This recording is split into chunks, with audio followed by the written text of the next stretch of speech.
parc éolien dans la MRC de Montmagny, le BAP dépose son rapport. Les jardins collectifs éducatifs, une saison de récolte et de solidarité dans l'Île-Sud. Une nouvelle avenue à Montmagny rend hommage à une enseignante marquante.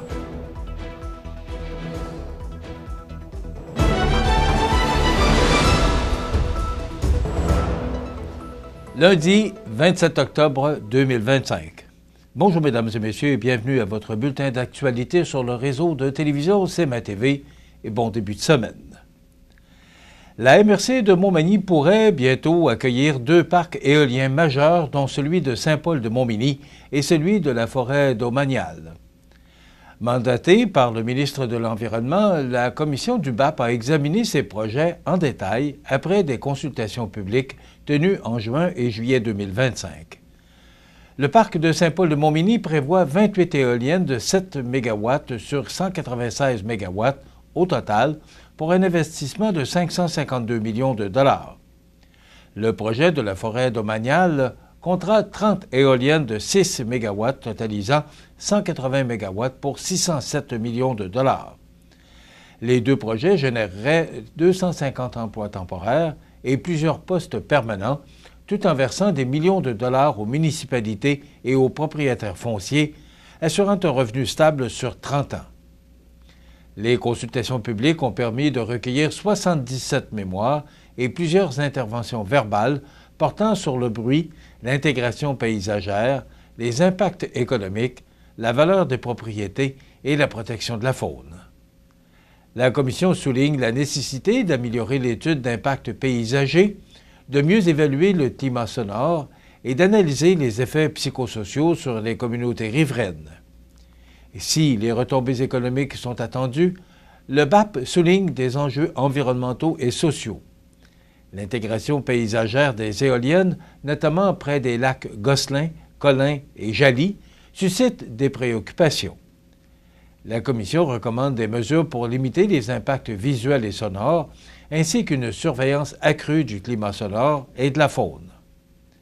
Pour favoriser l'acceptabilité des projets, des comités de liaison avec les citoyens seront mis en place et les municipalités devront communiquer clairement sur leur rôle et les mécanismes de gestion des plaintes. La Commission insiste également sur l'évaluation des effets psychosociaux et des impacts économiques sur des entreprises locales. Le rapport a été transmis le 9 octobre dernier au ministre de l'Environnement, de la lutte contre les changements climatiques, de la faune et des parcs, Bernard Drainville, pour considération et action avant l'émission d'éventuelles autorisations gouvernementales. Les jardins collectifs éducatifs de l'Île-Sud ont connu une saison estivale particulièrement fructueuse, autant sur le plan agricole que communautaire. En effet, plus d'une centaine de personnes de tous âges ont pris part aux activités de jardinage et d'entretien et aux rencontres récoltes organisées au cours des derniers mois.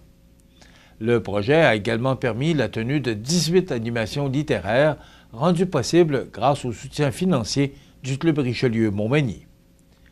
Au-delà de la culture des légumes, ces rencontres avaient pour objectif de favoriser l'apprentissage, la création de liens et le développement personnel. Les activités ont contribué à augmenter l'estime de soi des participants, à briser l'isolement et à renforcer le sentiment d'appartenance à la communauté. Pour plusieurs jeunes et familles, il s'agissait d'un espace de partage, de découverte et de collaboration. Les jardins ont également eu un impact direct dans l'assiette de plusieurs citoyens.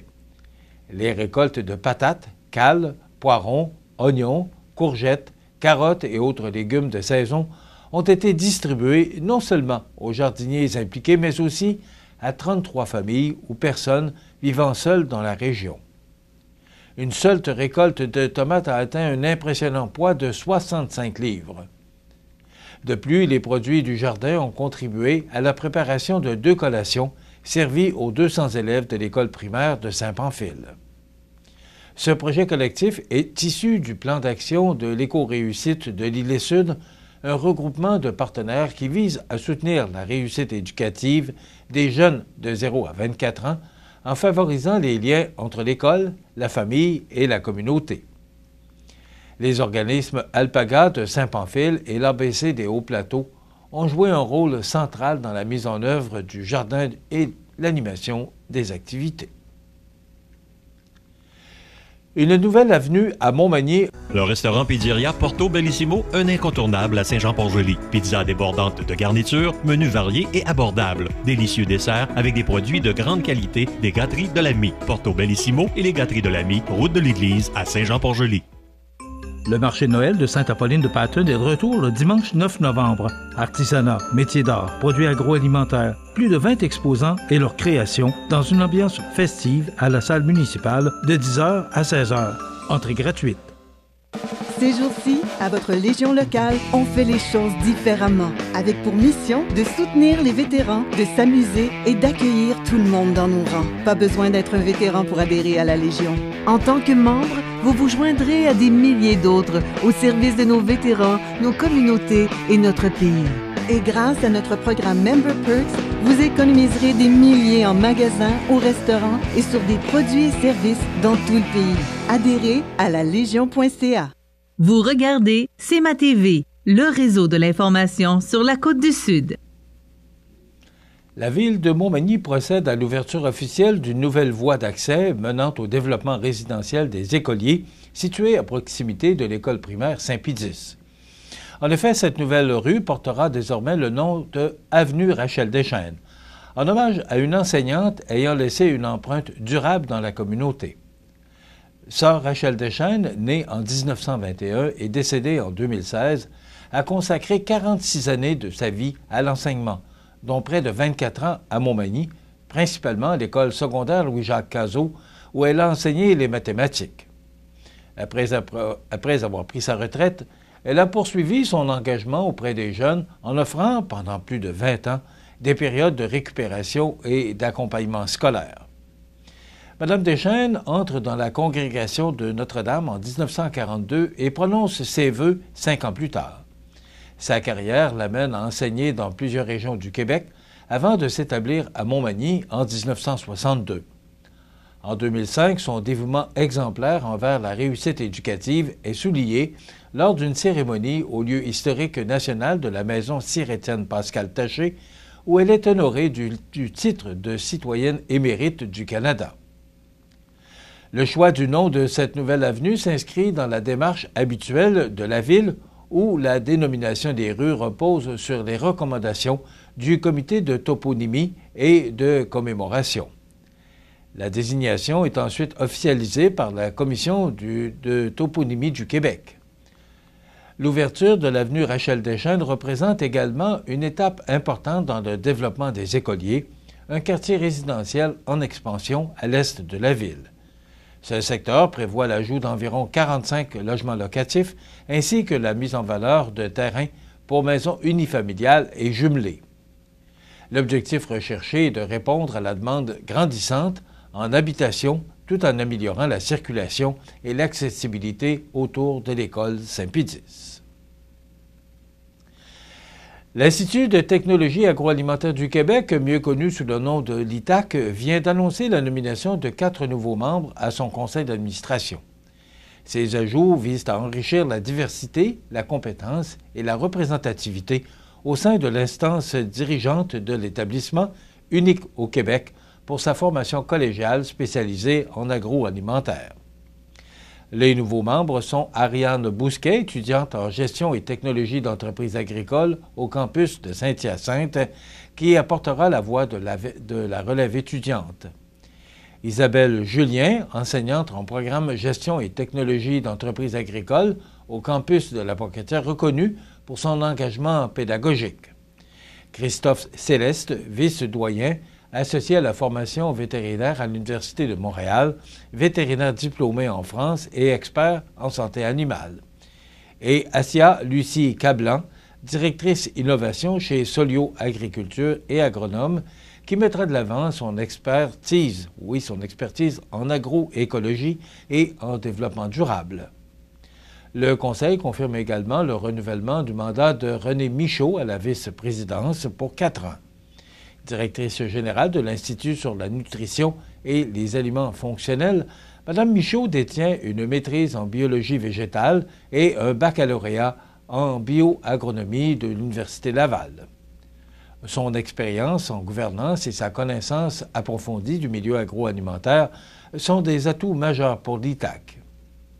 Le conseil d'administration de l'ITAC compte désormais 15 membres issus des milieux de l'éducation, de la recherche, de la santé animale et de l'agroalimentaire, tous engagés à assurer une gouvernance rigoureuse et un développement stratégique solide.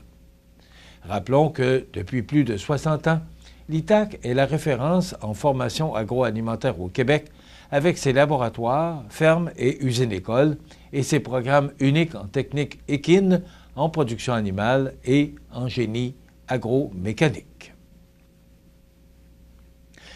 Le Carrefour mondial de l'accordéon a annoncé la nomination de Yannick Jonca à la tête de son organisation, marquant ainsi le début d'une nouvelle ère pour cet événement phare dédié à l'accordéon et aux musiques traditionnelles et contemporaines. Fort d'une solide expérience en gestion culturelle, M. Jonca se dit honoré de succéder à ses prédécesseurs et promet d'aborder son mandat avec humilité et respect pour l'histoire du Carrefour. Dans ses premières déclarations, il a souligné son intention d'adopter une approche collaborative et inclusive visant à préserver l'âme de l'événement tout en explorant de nouvelles perspectives, ajoutant qu'il souhaite écouter, apprendre et travailler étroitement avec tous les acteurs qui font vivre le Carrefour. Le conseil d'administration a accueilli cette nomination avec enthousiasme, exprimant sa confiance en la capacité de M. Jonca à guider l'organisation avec sensibilité, rigueur et vision. L'arrivée de ce nouveau directeur général illustre la volonté du Carrefour mondial de l'accordéon de se renouveler tout en restant fidèle à ses valeurs, offrant aux artistes et au public une expérience culturelle enrichissante et durable. M. Jonca succède ainsi à Mme Catherine Couillard, qui a quitté ses fonctions à la tête de l'organisation après la dernière édition de la célèbre fête musicale annuelle en septembre dernier.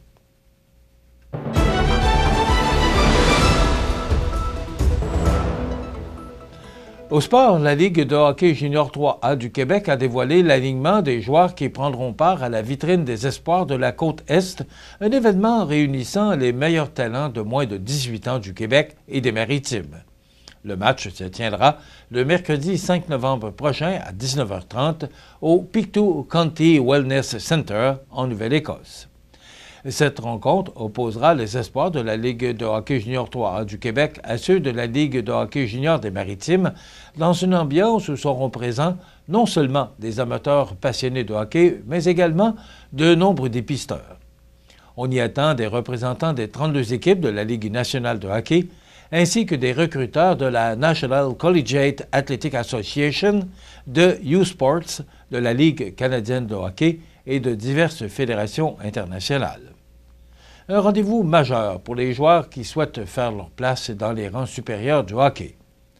Le commissaire de la Ligue de hockey junior 3A du Québec, Kevin Fixby, souligne qu'il s'agit d'une occasion exceptionnelle pour les jeunes athlètes de se faire remarquer et de vivre une expérience enrichissante au plus haut niveau de compétition junior. Le personnel des équipes nationales de Hockey Canada profitera aussi de l'événement pour repérer les joueurs susceptibles de représenter le pays lors du défi mondial Junior A qui se déroulera à Trois-Rivières du 7 au 13 décembre prochain. Du côté de l'Everest de la Côte-du-Sud, un seul joueur a été sélectionné pour représenter Équipe Québec, soit le défenseur numéro 11, Thomas Morin. Une distinction importante pour l'athlète qui aura l'occasion de démontrer l'étendue de son talent sur une scène d'envergure.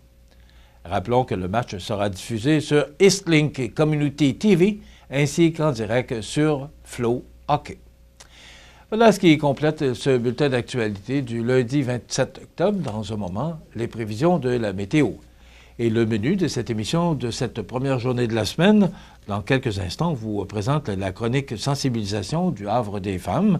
Et on reçoit Monseigneur Pierre Goudreau, évêque du diocèse de Sainte-Anne. Et bien sûr, il y aura l'actualité pour commenter. Puis ce ne sont pas les sujets qui manquent. Donc, je vous invite à rester des nôtres jusqu'à la fin de notre émission. Et je vous souhaite une excellente émission, notre antenne.